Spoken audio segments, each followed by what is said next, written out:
Chers amis léonardiens, bonjour et bienvenue dans cette nouvelle vidéo.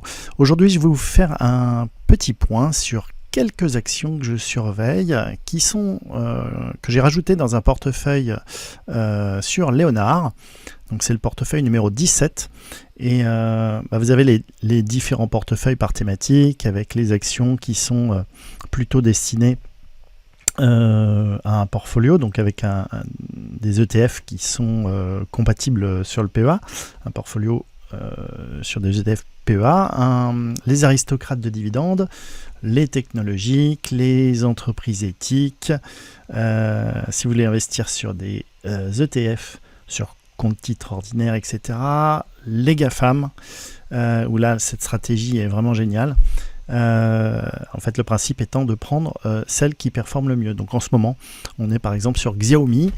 J'y suis rentré il y a un peu plus de 2 mois. Je suis rentré, on est aujourd'hui le 2 mars, et donc je suis rentré en fin décembre, en fin d'année. Je suis rentré sur Xiaomi puisque Tesla est passé de la première à la deuxième position. Et puis maintenant, Tesla est bien en dessous, il est même avec un momentum négatif, donc il fallait vraiment sortir. Voilà, et ce qui est intéressant, c'est qu'en fait, quand Tesla est passé en deuxième position, ça ne voulait pas dire que Tesla allait forcément descendre, mais en tout cas, il y avait mieux à investir. Et donc, je suis rentré sur Xiaomi. Cette stratégie, en fait, juste sur les GAFAM, c'est une stratégie qui fait à peu près 60%, enfin qui a fait dans le passé 60% en rendement annuel. Donc c'est assez extraordinaire. Et ça consiste à dire, voilà, chaque mois, je regarde qu'est-ce qui performe le mieux. Je prends le premier de la liste, Xiaomi, c'est ce qui performe le mieux. On fait la même chose sur les ETF. Donc sur les ETF en ce moment, je suis sur le DAX, c'est ce qui performe le mieux. Et voilà. Et donc j'ai fait un portefeuille un petit peu particulier sur lequel j'ai quelques actions que je suis. Donc il y a entre autres Unibail, ID Logistique, Dell Technologies, je suis, mais je ne suis pas rentré dedans, puisque vous voyez, Léonard me dit attention, il y a un pouce vers le bas. Le pouce vers le bas, si on clique dessus, on a la signification de ce à quoi ça correspond. Mais si on regarde le graphique, on verra que c'est pas bon. Mais un des intérêts de Léonard, c'est qu'on n'a même pas besoin de regarder dans les graphiques. Tout est dans Léonard, tout ce dont on a besoin est dans Léonard. Alors bien sûr, on peut aller regarder le graphique, mais ce qui est bien, c'est qu'on n'est pas obligé. Et donc, dans cette vidéo, je vais vous parler de quelques opportunités que j'ai détectées avec mes screeners dans ProRealTime. Donc c'est quelque chose que vous retrouverez sur le portefeuille numéro 17. Voilà, vous avez les titres ayant eu un signal sur mes indicateurs. Donc c'est pas forcément des actions qui ont un fort momentum. Là, on se retrouve dans un moment où on est avant le momentum. Donc c'est une autre stratégie complémentaire. Et une des choses qui est intéressante, c'est que là, en fait, on va avoir un niveau de stop de protection qui va permettre de déterminer combien de titres on va prendre en fonction du risque qu'on est prêt à prendre. Et on va avoir tout de suite l'objectif. Puisque dans la stratégie momentum, on prend ce qui performe le mieux. Et puis, tant qu'on est en tête et qu'on est dans un momentum positif, on reste en position. Voilà, donc il y a sur les GAFAM, donc on a Xiaomi. Je suis rentré sur Hermès aussi. Au niveau des aristocrates de dividendes, on a Hermès qui avait un momentum et qui était en première position. Vous voyez qu'il est repassé en 3e position. Mais si on regarde le graphique d'Hermès, vous allez voir qu'il est magnifique. Voilà, on va zoomer un petit peu. Mais vous voyez qu'il y avait de quoi, et il y a encore de quoi. Là, il y a une accalmie. Alors évidemment, entre là et là, il y a une petite baisse. Mais bon, on est rentré quand même Je suis rentré, je crois que c'est au mois de décembre, il commençait à y avoir un momentum. Enfin, en tout cas, c'était le meilleur momentum, Hermès. Et vous voyez qu'on est rentré là. à un moment qui est très intéressant, puisque là vous regardez le stop loss qui est le trait noir qui est ici. Si jamais on passait sous ce niveau là, il faudrait sortir, hein. Donc ce qui est bien, c'est qu'il n'y a pas besoin de se prendre la tête. On regarde le graphique une fois par mois, et puis, enfin même pas le graphique, on regarde simplement les tableaux une fois par mois, et on fait son arbitrage. C'est tout ce qu'il y a à faire. Et donc je vous ai mis sur ces titres, les quelques titres que je suis dans mon portefeuille avec une autre stratégie, ou si vous souhaitez avoir un vrai plan de trading pour savoir quelle est la stratégie, je vous ai mis dans la petite bulle. Vous allez voir la date du signal, à quel niveau on va mettre le stop loss, hein. Là, on met un stop loss à 4,32 par exemple sur Nokia. On met un stop loss à 4,32, on met un objectif à 5,46, et pour un risque de 100 €, on va prendre 263 actions. Donc si vous souhaitez prendre 200 €, vous prenez 2 fois 263 €, etc.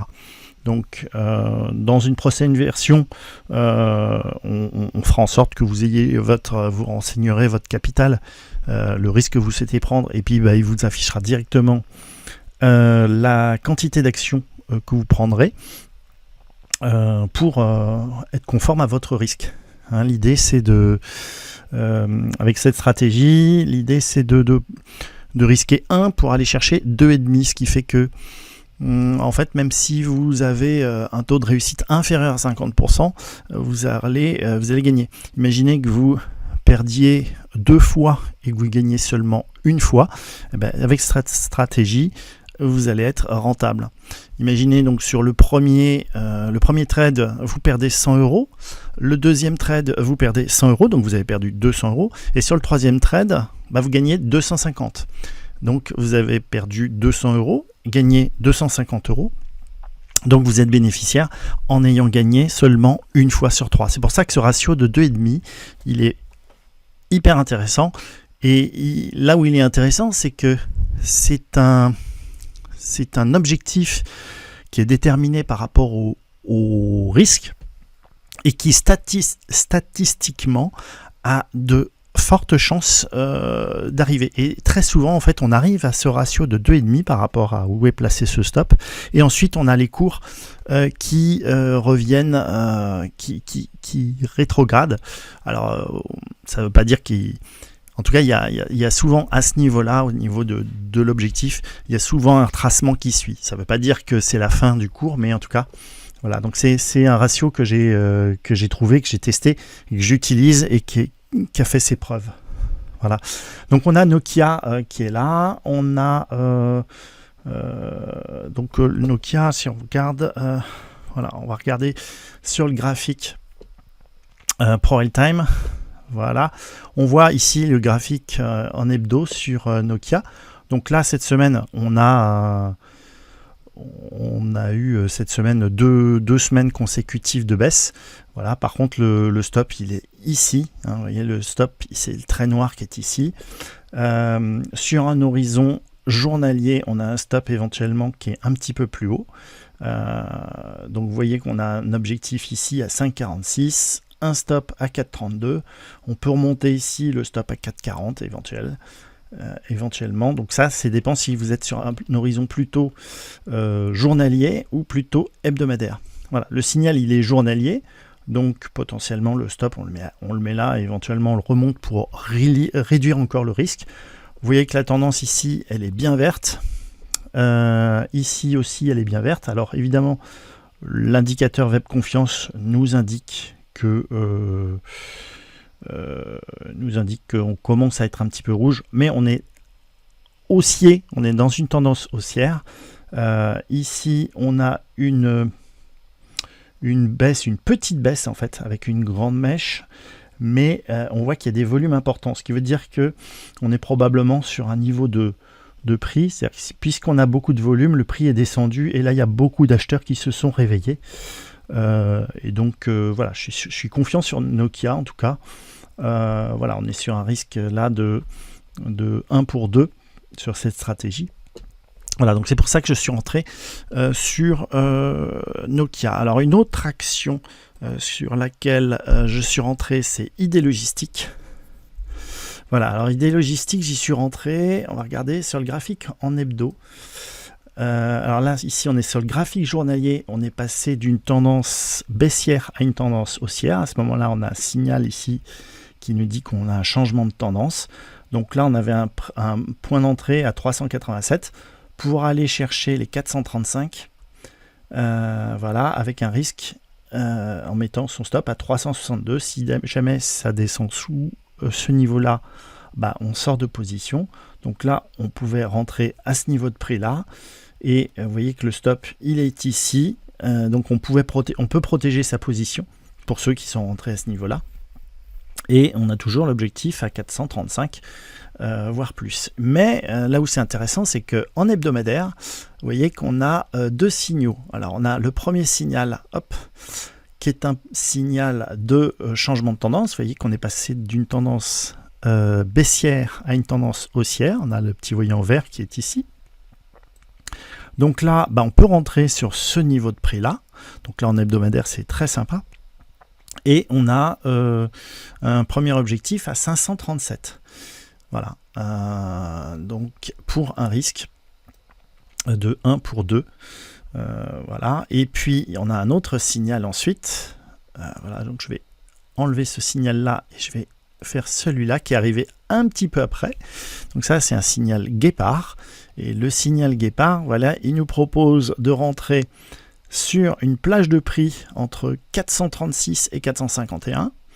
On en prend, alors la quantité est calculée par rapport au risque, hein, là, dont on paramètre, vous paramétrez le montant du risque que vous souhaitez. Donc là, par exemple, j'avais mis 150 €. Donc pour risquer 150 €, on va prendre deux actions, ce qui fait que, en admettant qu'on les achète là, au plus haut, par exemple, de la fourchette, et en mettant un stop là, un stop ici, c'est-à-dire que si elle descend sous les 360, eh bien on perdra 150 €, c'est-à-dire qu'il doit y avoir 75 € entre ce prix-là et ce prix-là. Donc pour risquer 150 €, ben on n'en prend que deux. Donc vous faites ça proportionnellement à votre risque, et donc il vous affiche directement sur le graphique la quantité de titres dont vous pouvez prendre, que vous pouvez prendre en fonction de votre risque. Voilà, donc idée logistique, très belle action avec un potentiel donc qui est sympa, puisque on peut aller chercher les 624. On va aller chercher les 624, donc ça va pas se faire. Ça va durer plusieurs semaines, voire plusieurs mois, évidemment. Mais voilà, c'est un très bon signal. Et là, c'est intéressant, c'est qu'en fait, on rentre sur une plage de prix uniquement si on atteint cette plage de prix. C'est-à-dire que là, on peut passer son ordre. Et là, en fait, son argent n'est pas bloqué. Votre capital n'est pas bloqué. C'est-à-dire que si le cours n'arrive pas à cette plage de prix, eh ben on rentre pas en position et tout va bien, et un jour peut-être ça y reviendra, et à ce moment-là on rentrera en position, mais notre argent on peut le faire travailler sur une autre action si jamais le trade ne part pas. Donc là c'est bien parce que vous prenez pas de risque tant que le trade n'est pas pris. Évidemment il y a un risque, mais le risque il est mesuré puisque vous avez un stop qui est défini. Voilà. Donc il y a aussi une autre action pour laquelle j'ai eu un signal, c'est Unibail. Voilà, Unibail avec, ici on a eu un premier objectif de changement de tendance. Donc là vous voyez qu'on a atteint l'objectif, et puis il y a un petit accalmie. Et puis là vous voyez qu'on a eu plusieurs signaux.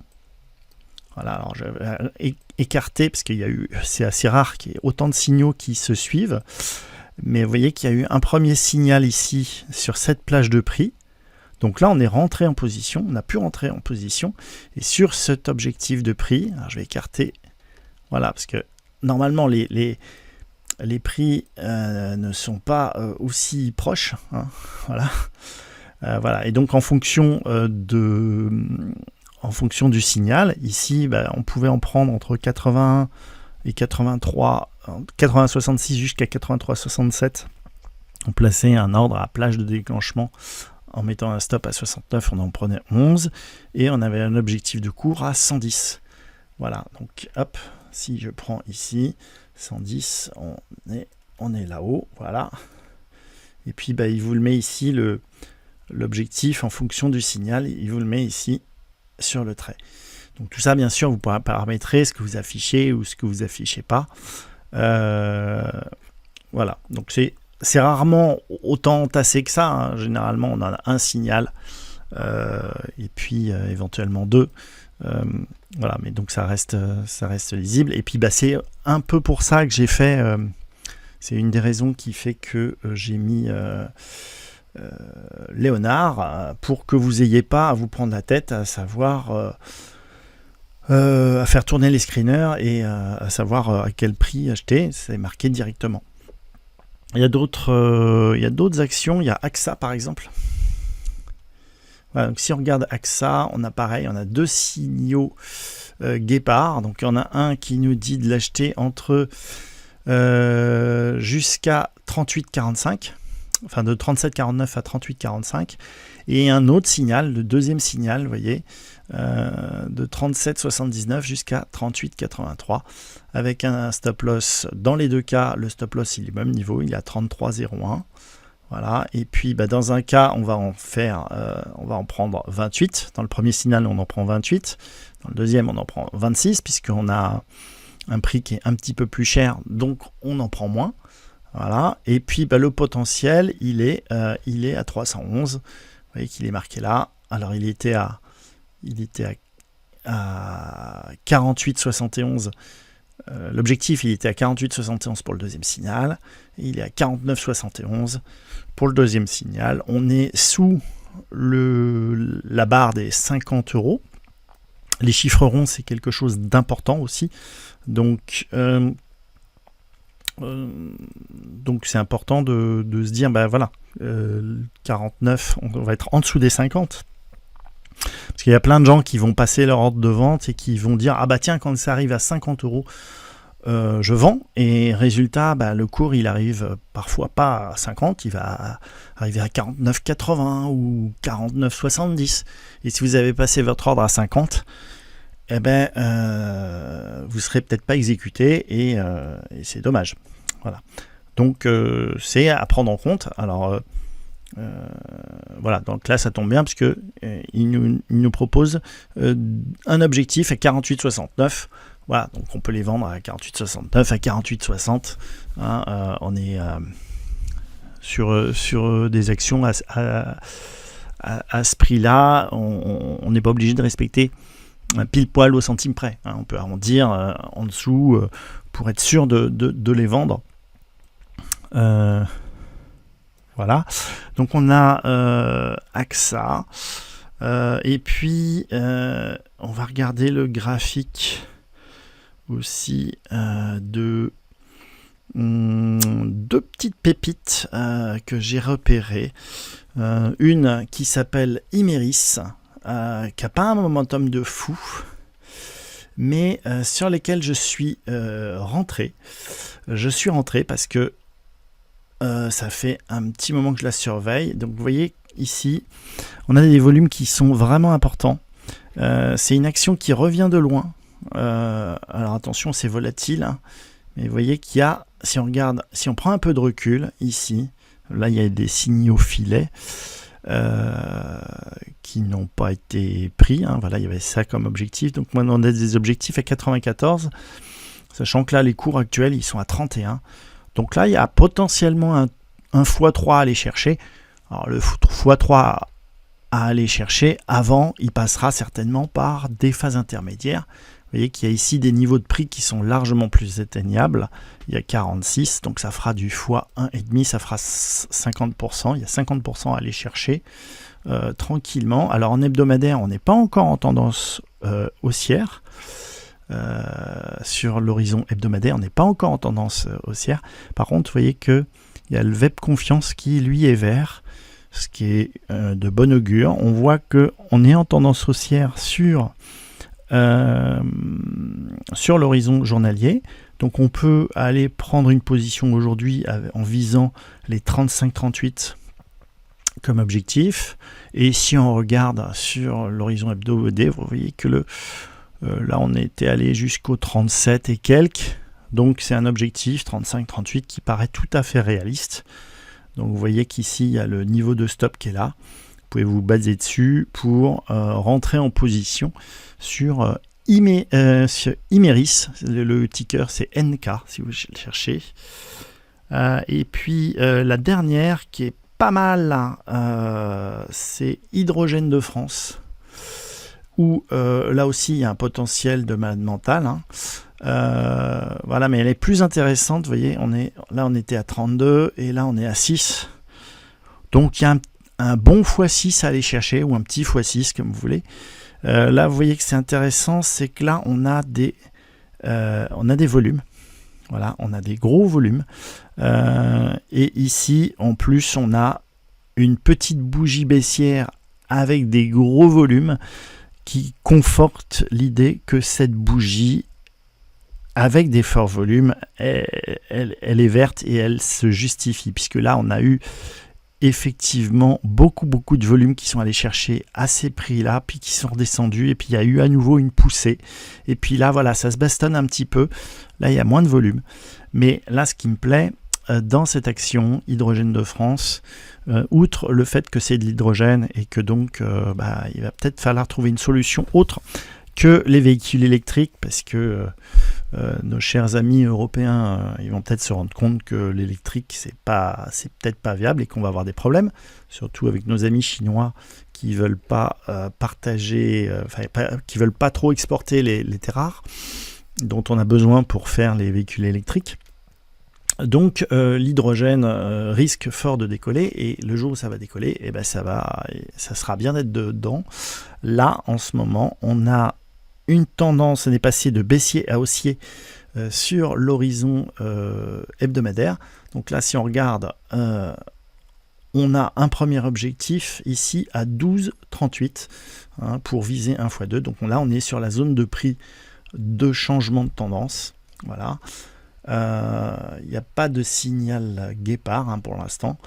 Mais voilà, on a juste un signal de retournement de tendance. Voilà. Voilà, donc ces portefeuilles-là, vous allez retrouver, c'est le portefeuille 17 que vous allez pouvoir suivre sur Léonard, sur votre appli Léonard. Et puis vous cliquez sur la petite bulle, et puis là vous avez le plan de trading avec les prix d'entrée, la date. Voilà, donc là on va améliorer prochainement le visuel pour que ce soit un peu plus structuré. Et puis on a des indications aussi, par exemple sur Imerys, j'ai pas mis de prix d'entrée, j'ai pas mis de stop loss, etc. C'est juste pour expliquer un petit peu ce que fait l'action, pourquoi je l'ai mise. Et puis il y en a une que je voulais vous montrer, parce que je reçois quelques lettres boursières, et donc il y avait une action qui était recommandée, qui était Dell, et parce qu'il y a un gros projet d'IA avec Elon Musk. Donc si vous lisiez la lettre, vous pouvez vous dire, ah là là, je vais faire tapis, parce que ça a l'air tellement bien leur projet et tout ça, que ça va forcément monter. Et donc là, ce qui est intéressant, c'est que en vous basant ici sur les indicateurs de Léonard, vous pouvez voir sans vous prendre la tête. Vous regardez ici, le momentum, il est négatif, donc peut-être que ça sera intéressant un jour d'y rentrer. Ici, je vois un pouce vers le bas qui me dit que là, le prix, il est en dessous du stop loss. C'est-à-dire que si on rentrait en position, voilà, on serait sorti. Vous voyez, si je zoome un petit peu sur l'écran, vous voyez, là, c'est le niveau du stop en dessous duquel il faut sortir. Admettons qu'on soit rentré à ce niveau-là. Et bien là, on est sorti, puisqu'on a cassé sous le prix. Et là, tant qu'on n'est pas à nouveau au-dessus de ce niveau de prix-là, c'est pas la peine de rentrer. Il vaut mieux, vaut mieux attendre. Si vous voulez, on va regarder par exemple Tesla, ce que ça donne. Le graphique Tesla, il est flagrant. Tesla, donc c'est celui-là, voilà. Et Tesla, ils sont là, ils sont dans le rouge maintenant. C'est la pire. Elle était classée première pendant des mois et des mois. Donc vous auriez pu, en utilisant Léonard, profiter de cette belle hausse. Et là, vous voyez le stop loss, il est là. Donc là, par exemple, à partir de là, je crois qu'on était en décembre. Ouais, en décembre, ici, on devait commencer déjà à être en deuxième position. Donc on avait encore un bon momentum, mais Xiaomi était devant. Donc là, on se débarrasse de Tesla et on prend Xiaomi à la place. Xiaomi qui faisait une meilleure performance. Et puis deuxième critère, si jamais on n'était pas sorti, on a ce niveau de prix là. Là, on est passé en dessous du stop loss. Voilà, le stop loss qui était à 353. Et ben, on est en dessous des 353, on sort. Et puis, on panique pas parce que ça remonte le lendemain. On s'en fiche. On est sorti de position et on coupe et on passe à autre chose. Voilà ce que je voulais vous dire. Pour les nouveautés de Léonard et puis de quelques actions sur lesquelles vous pourriez peut-être investir. Alors je ne suis pas conseiller en investissement. L'investissement comporte des risques. C'est juste le fruit de mon analyse personnelle, de mes outils qui ont fait leurs preuves depuis des années, mais je ne peux pas garantir que ça fera ce que je pense que ça va faire. Mais en tout cas, voilà ce que je voulais partager avec vous dans cette vidéo. Dites-moi en commentaire s'il y a une action que vous souhaitez que j'analyse. Et ben, je me ferai un plaisir de vous faire l'analyse sur une prochaine vidéo. Et je vous dis à très bientôt pour une prochaine vidéo. Ciao, ciao!